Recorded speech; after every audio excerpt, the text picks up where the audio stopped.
Have some Predaplant action for you today. Don't worry, we've also got trains and yes, more Charmer action.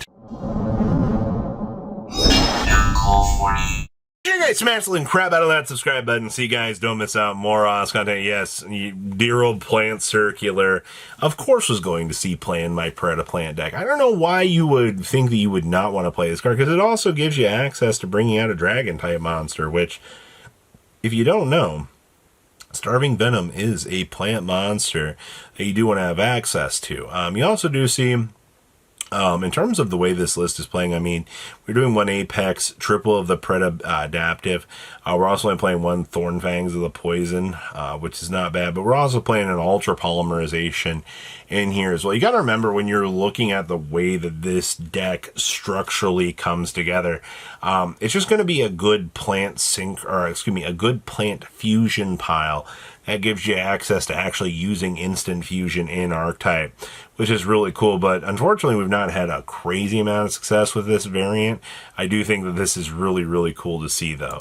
Next up, we have interesting trains. And yes, the Convex Knight, I think, was a fantastic option to be able to give this deck, because we needed another little monster that we could access to be able to have, but also it does get level modifying as well, which is going to be a nice little piece. Now, you do see we are doing the triple exceptional schedule, going with the triple urgent schedule here as well, but also this list is playing double limiter removal as well. You're basically going to try to play this deck as going second as best as you can. I mean, if you do have to go first, you do have little tools that you can set up. I see we're also playing Carnot in here as well.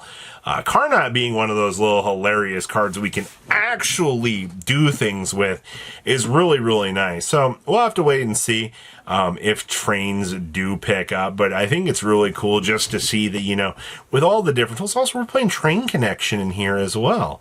All right, next up here, we have Charmer Good Stuff. They're going with the triple familiars here, which this card's job is to make this deck way more consistent. But also, you notice, we actually do have some Elven Note good stuff for you in here. Now, the reason for this, I mean, the Elven Note stuff is here to up the consistency of the deck, which honestly usually ends up doing it pretty well.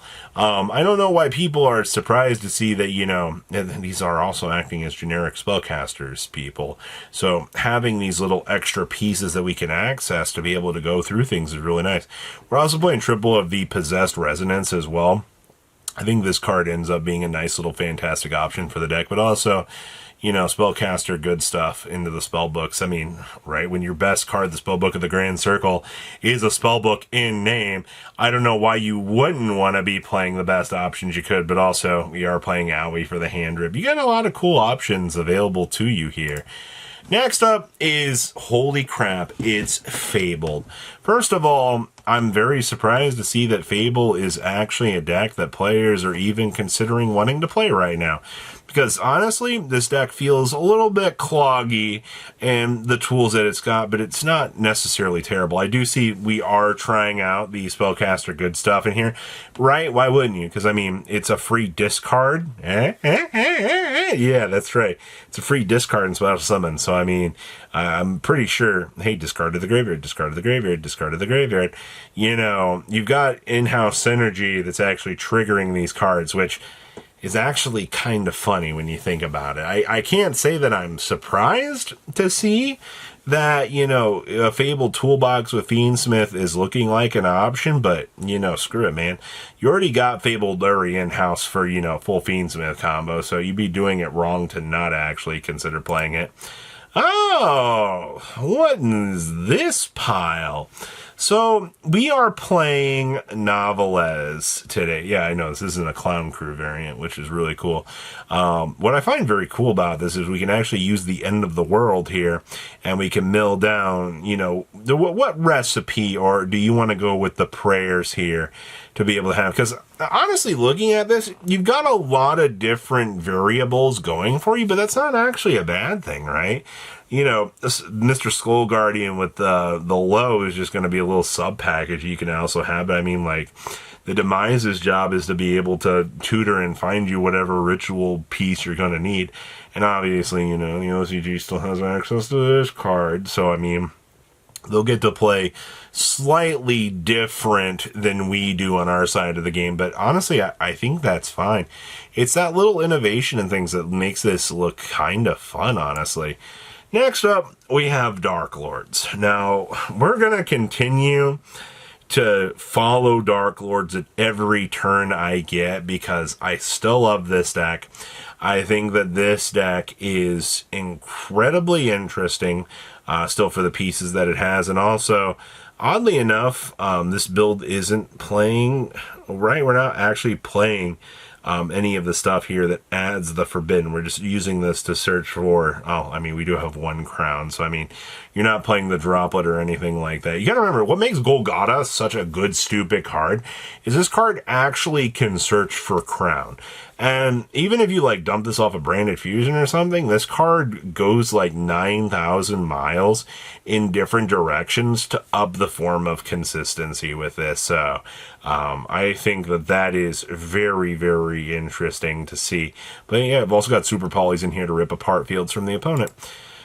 Oh, what is this? This is Ring 3 Turbo. Well, first of all, good stuff to see an actual Ring 3 Turbo deck coming out, because I haven't really seen a lot of players trying out Ring 3 stuff. Obviously, you know, Phantom Knights have always been extremely good at making Ring 3s. I see we're going double break sword. That's interesting.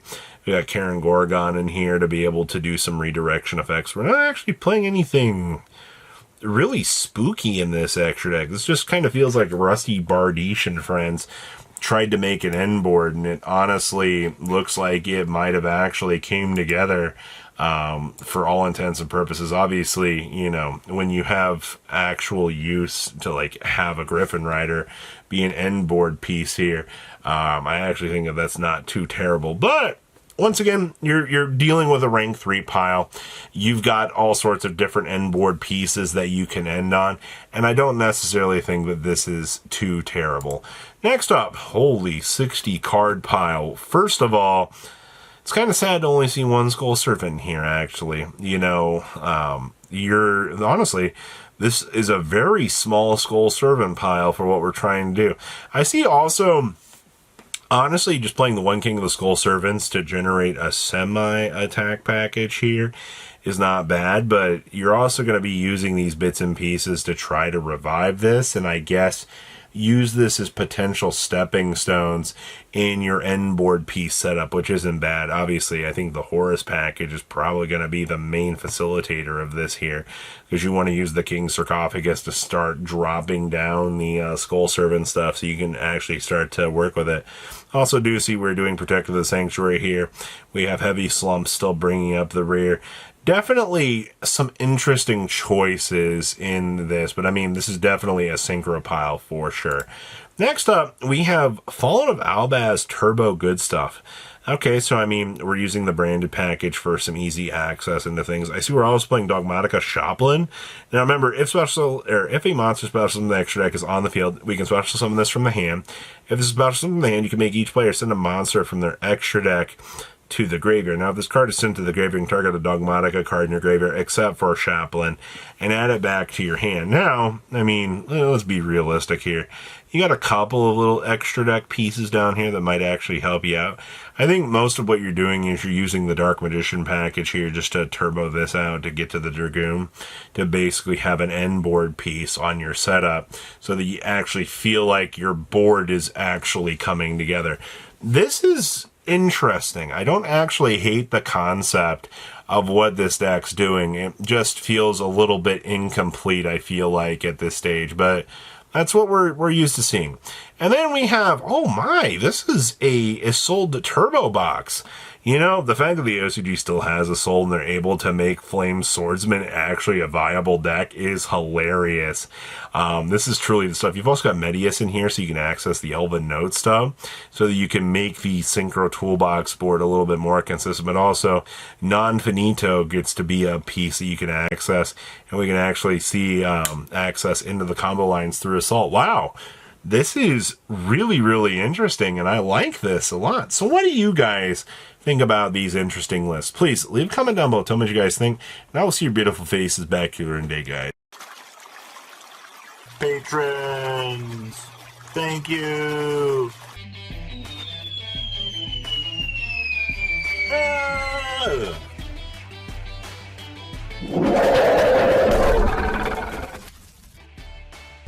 Thank you so much for watching. Check out these other videos.